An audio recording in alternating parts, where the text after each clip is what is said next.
Hello दोस्तों, नमस्कार। कैसे हैं आप सब? मैं पंकज कुमार स्वागत करता हूं आपके अपने चैनल हेल्थ इज़ वेल्थ में। दोस्तों, मैं हर बार एक नए टॉपिक के साथ आता हूं और आज भी मैं एक टॉपिक के साथ में आया हूं जो कि आजकल बहुत चल भी रहा है, टाइफाइड फीवर। आप देख रहे होंगे अपने आसपास की फीवर का दौर काफ़ी चल रहा है।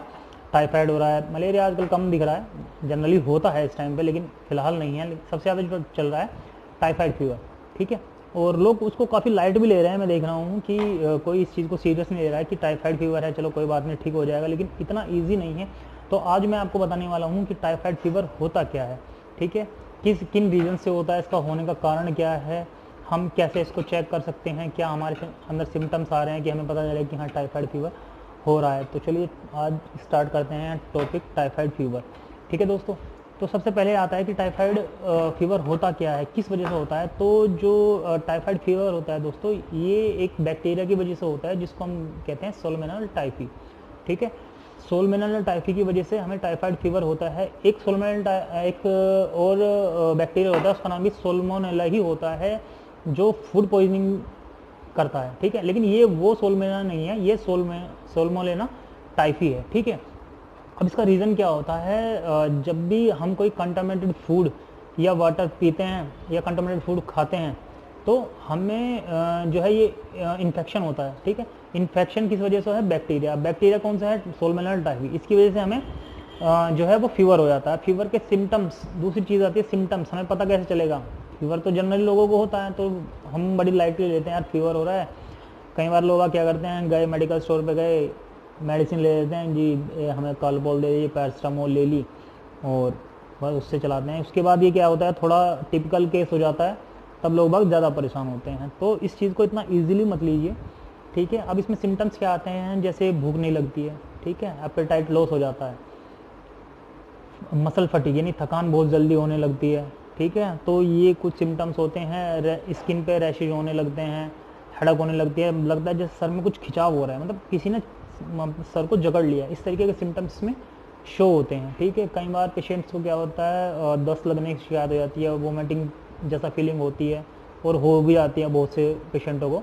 तो ये एक जनरल सिम्टम्स होते हैं टाइफाइड के, ठीक है दोस्तों। अब हमें कंफर्म कैसे होगा कि हाँ टाइफाइड ही है, फीवर है लेकिन टाइफाइड ही है? तो अब ये हमें कंफर्म कैसे होगा? कंफर्म करने के लिए हमें क्या करना है, अपना ब्लड टेस्ट करवाना चाहिए, ठीक है। ब्लड टेस्ट में हमारे कौन कौन से टेस्ट आते हैं जो हमें हमारे टाइफाइड फीवर को कंफर्म करते हैं, ठीक है। टाइफाइड फीवर के लिए एक टेस्ट होता है विडाल, ज़्यादा कॉस्टली टेस्ट नहीं होता ये, ठीक है। 150 रुपये के लगभग टेस्ट होता है टाइफाइड, ठीक है। तो इसमें ये पता लगता है कि हमें टाइफाइड है या नहीं, पॉजिटिव या निगेटिव, ठीक है। कौन सा है ये पता नहीं लगेगा, बस ये पता लगेगा पॉजिटिव है या निगेटिव है, ठीक है। उसमें अलग अलग कैटेगरीज दी होती हैं, जो उसके वो होते हैं कि पैरामीटर्स होते हैं कि कहाँ से कहाँ तक होता है। तो जो जैसे आप रिपोर्ट्स में देखते हैं तो उसमें आपको मिलेगा 120, 1:20, 1:40, ठीक है, 1:80। तो जब पॉजिटिव आप पॉजिटिव और निगेटिव वाले रिपोर्ट्स में आते हैं तो उसमें जब 3 पॉइंट्स तक प्लस पहुँचते हैं तो वो पॉजिटिव शाइन करता है कि हाँ जो टाइफाइड है वो पॉजिटिव हो गया है। और जो स्टैंडर्ड कंपनीज की रिपोर्ट होती हैं वो डायरेक्ट शो करते हैं कि हाँ भाई आपका 1:1 रेशियो इतना आ गया है, आपका नीचे पॉजिटिव है या निगेटिव है वो शो होता है, ठीक है। फिर दूसरा जो उसमें जो टेस्ट होता है वो काफ़ी कंफर्म टेस्ट होता है, उसको हम बोलते हैं टाइफाइड डोट, ठीक है। टाइफाइड डोट जो टेस्ट होता है वो एक कार्ड टेस्ट होता है, ठीक है। उसमें कंफर्म होता है कि कौन सा इन्फेक्शन है, आईजीजी है या आईजीएम है, ठीक है। वो 100% कन्फर्म होता है। नॉर्मली जो हम लोग विडाल कराते हैं, विडाल टेस्ट अगर आपने आज कराया है तो क्या होता है कि हमारी बॉडी में जब टाइफी मतलब टाइफाइड का बैक्टीरिया आ गया है तो वो काफ़ी समय तक रह सकता है, ठीक है। जनरली जो रहता है 3 दिन से लेके और 7 दिन तक होता है, लेकिन कई कई बार ये काफ़ी ज़्यादा लंबा खिंच जाता है, तो ये 1 महीने तक आपकी बॉडी में रह सकता है। यानी हमारा जो टाइफाइड फीवर है वो 3 दिन से लेके 1 महीने तक भी हो सकता है। मतलब सबको नहीं होता है, वो रियरली होता है, लेकिन फिर भी जो जनरली और नॉर्मल कंडीशन में होता है 1 वीक तो रहता ही रहता है, ठीक है। तो विडाल कई बार पॉजिटिव आता रहता है। आप मान लिया आपने 1 हफ्ते बाद कराया फिर पॉजिटिव आ रहा है, फिर 1 हफ्ते बाद कराया फिर भी पॉजिटिव आ रहा है। तो इसका सबसे अच्छा तरीका होता है कि आप टाइफाइड डोट कराएं, उसमें एग्जैक्ट निकल के आता है कि हाँ फीवर अभी बैक्टीरिया अंदर है या नहीं है, ठीक है। अब इसमें एक चीज़ आती है कि हमें क्या खाना चाहिए और क्या नहीं खाना चाहिए, ठीक है। तो पहले मैं आपको इस खाने से पहले ये बताऊं कि ये इफेक्ट किस चीज़ पे करता है, ठीक है। ये टाइफाइड फीवर क्या होता है, हमारे ऑर्गन्स पे भी इफेक्ट करता है। जो सबसे ज़्यादा इफेक्ट करता है ये हमारे ऊपर करता है लीवर के ऊपर, ठीक है।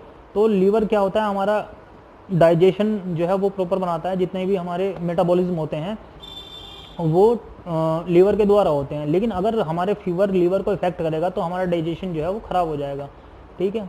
अब हमारे डाइजेशन के ऊपर बहुत सारी चीज़ें डिपेंड करती हैं और हमारे लीवर पे तो ये इफेक्ट करता ही है, लेकिन इसके अलावा अगर ये सीवियर कंडीशन में जाता है तो हमारे अदर ऑर्गन्स को भी ये इफेक्ट कर सकता है, ठीक है। जैसे स्प्लीन हो गई, किडनी हो गई, ठीक है। तो इन सब चीज़ों को ये इफेक्ट कर सकता है। तो कभी भी फीवर को इतना लाइटली मत लीजिए। अगर 2-3 दिन से ज़्यादा है तो आप इसे प्रॉपर चेक कराइए, प्रॉपर तरीके से डॉक्टर की सलाह से ही लीजिए। ये नहीं कि आप गए और मेडिकल स्टोर से दवाई लेके खा रहे हैं, तो उस कंडीशन में ये सीवियर हो सकता है, ठीक है। और टेस्ट हमेशा अच्छी लैब से कराएं, तो क्योंकि वहाँ पे ज़्यादा सही रिजल्ट्स आते हैं। जैसे आज मैं आपको आज की चीज़ बताता हूँ। अभी मैं एक पेशेंट के पास गया, मतलब मुझे एक डॉक्टर ने ही कॉल किया, उस पेशेंट की हालत काफ़ी ख़राब थी। अब उसने कल टेस्ट कराया था, अब उसने किसी लोकल लैब से कराया था। अब उसकी सारी चीज़ उसने बिल्कुल नॉर्मल दी हुई थी। जैसे मैंने हम CBC की तो उसने सब कुछ नॉर्मल दिया हुआ था। TLC नॉर्मल थी, ठीक है, प्लेटलेट्स नॉर्मल थी। तो यानी पूरा जो CBC था वो नॉर्मल था। अब डॉक्टर को डाउट हो रहा था तो उन्होंने हमें बुलाया, ठीक है। अब हमारी लैब जो है थोड़ी सी एक अच्छे लेवल की, नेशनल लेवल की लैब है, तो उसी हिसाब से वहाँ पे हमारे स्टैंडर्ड पैरामीटर्स सब होते हैं। अब मैंने उसका सैंपल लेके लैब भेजा तो उसकी TLC डाउन थी 2 पॉइंट समथिंग, ठीक है। जो उसकी प्लेटलेट्स थी वो भी डाउन थी। तो ये सिम्टम्स काफ़ी डिफर आ जाता है लोकल लैब्स में और एक स्टैंडर्ड लैब में। तो वो आप हमेशा ध्यान रखें और बिना डॉक्टर की सलाह के आप मेडिसिन ना लें, क्योंकि कई बार मेडिसिन आप सही नहीं लेते हैं स्टोर से, और जो नॉर्मल फीवर जो 3 दिन में ठीक होना था वो आपका 1 हफ्ते में या 15 दिन में जाकर ठीक होता है। तो सही डॉक्टर के पास जाएं और सही सलाह लें और सही लैब से टेस्ट कराएं, ठीक है। अब मैं आपको बता रहा था कि हमें क्या खाना चाहिए और क्या नहीं खाना चाहिए। तो जैसे मैंने आपको बताया, जो फीवर होता है, टाइफाइड फीवर होता है, सबसे पहले जो इफेक्ट करता है वो हमारे डाइजेशन को करता है, क्योंकि वो लीवर के ऊपर इफेक्ट डालता है। तो कोशिश कीजिए कि बहुत लाइट खाना खाएं, जैसे हम लोग नॉर्मली खाते हैं। मूंग की दाल की खिचड़ी हो गई या हरी सब्जियां हो गई, बॉइल्ड जो होती हैं ज़्यादा से ज़्यादा बॉइल्ड, उसको खाना चाहिए। रोटी भी खा रहे हैं तो ये नहीं कि भाई आपने 3-4 रोटी खा ली, 1-2 रोटी खाइए। लाइट खाने का मतलब उसमें भी अगर आप कर सकते हैं तो पहले इसको भिगो लीजिए सब्जी में, उसमें उसके बाद खाइए, वो आपके लिए सबसे बेस्ट है, ठीक है। फिर दूसरी चीज़ आती है फूड, मतलब सॉरी फ्रूट्स। फ्रूट्स कैसे खाइए, फ्रूट जो भी आपको फ्रूट खाना हो, ठीक है। टाइफाइड में अगर आपको कोई भी फ्रूट खाना हो तो उसको पहले पील्ड कीजिए, यानी उसका जो ऊपर का छिलका है उसको उतार लीजिए। छिलका उतार के खाइए, छिलके के साथ मत खाइए, क्योंकि छिलका जो होता है वो थोड़ा डाइजेशन टफ होता है उसका, ठीक है। तो और हमें इस टाइम पे जो है वो लाइट खाना है। तो आप जब भी फ्रूट्स खाएं तो उसको बहुत मतलब जो पील्ड है उसको, मतलब जो छिलका है उसको उतार के खाएं। बिना पील्ड किए कोई भी फ्रूट आप ना खाएं, ठीक है। अब और क्या इसमें साफ खाएं, स्वच्छ खाएं, ठीक है। टाइफाइड में सबसे ज़रूरी है साफ़ खाना, यानी अगर आप पानी पी रहे हैं तो उसको बॉइल्ड करें, ठीक है। बॉइल्ड करके ही ठंडा करके उसको पिएं, ठीक है, क्योंकि वो बैक्टीरिया फ्री हो जाता है। दूसरा कि रोड साइड जैसे फूड होते हैं जो रोड साइड पे हम लोग खाते हैं, ठीक है, उन से बचें, क्योंकि वो कितनी सफाई से बनते हैं, उसमें कितना कंटेमिनेशन हो रहा है। वहाँ पे बाहर खड़े हुए हैं, धूल मिट्टी, कौन सा बैक्टीरिया आगे लग रहा है कुछ नहीं पता, वो तो वो कंटामिनेटेड हो गया है, ठीक है। तो ये जो सब चीज़ें हैं, इन चीज़ों से बचना चाहिए टाइफाइड फीवर के अगर किसी को होता है तो, ठीक है। तो अपना ध्यान रखें और स्वस्थ रहें, ठीक है। तो अगर आपको मेरी दी हुई जानकारी अच्छी लगे तो मेरे चैनल को लाइक करें, शेयर करें, ठीक है। और आगे भी मैं आपके लिए अच्छी वीडियो बना के लाता रहूँगा, ठीक है। तो अपना सपोर्ट और अपना प्यार मुझे देते रहें। थैंक यू, धन्यवाद, जय हिंद।